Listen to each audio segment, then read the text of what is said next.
ako na bumili ng soft drinks. Palabas na tayo ng church. Bili tayo ng soft drinks para sa partner ng pizza. Salamat sa malapit lang naman yung pagbibilhan ng soft drinks.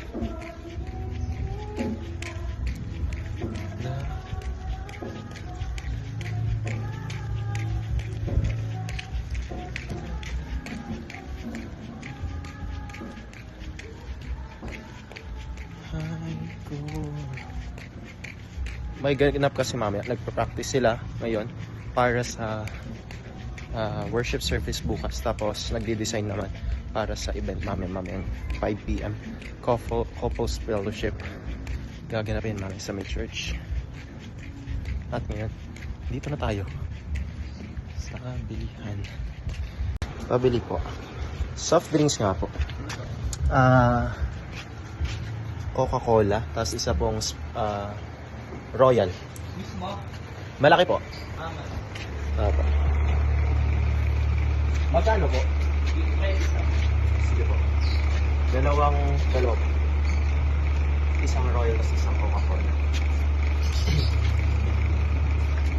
Sa ano ba? Wala ba?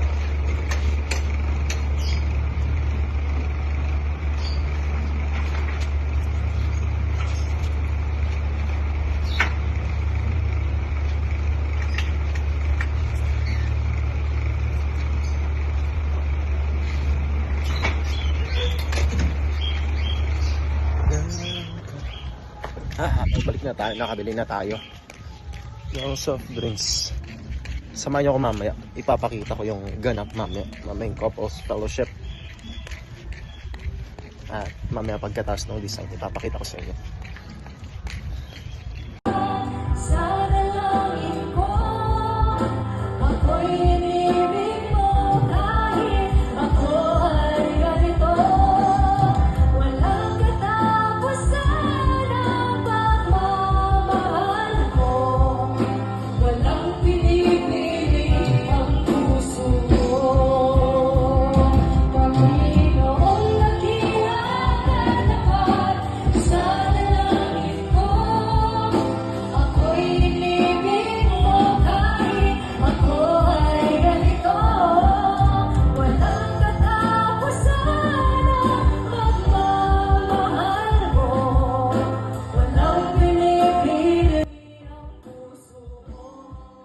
At after mag-practice ng mga PNW, ang ginawa namin is tinuloy namin agad yung pag-design sa bandang likod kasi anong oras na din yan, 2 oras na lang ata o 1.5 oras mag-start na din yung couples fellowship, pero di pa kami tapos mag-design.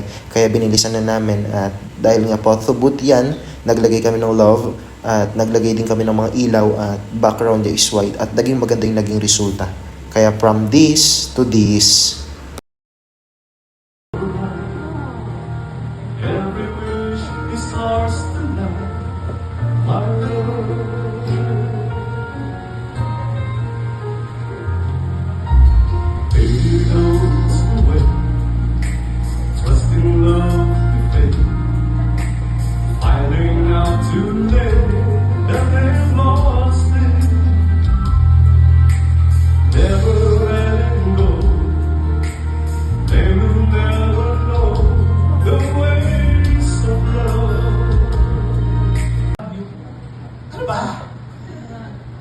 Pero, kailangan eh.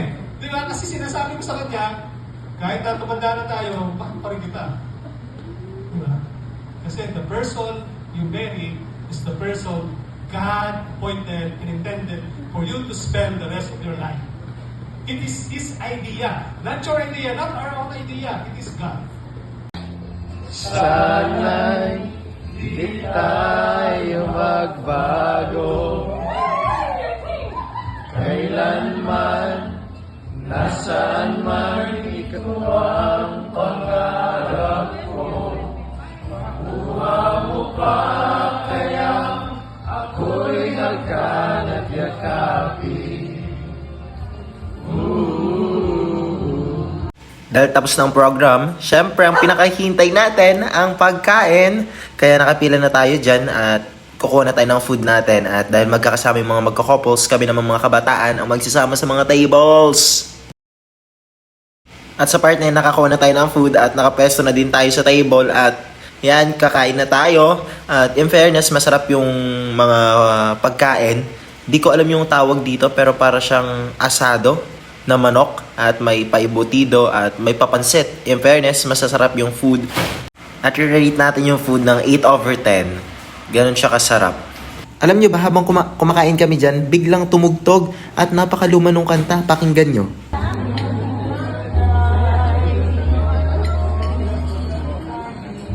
Diba? Makaluma. Pero in fairness, napaka-social nila. May pa-sparkle sila na wine. Take note ha, hindi siya nakakalaseng. Mas matapang pa nga yung welts eh. Parang ganun yung last niya. Para siyang grapes na juice. Parang ganun, welts. Pero mas masarap siya kapag meron siyang ice. Kapag malamig.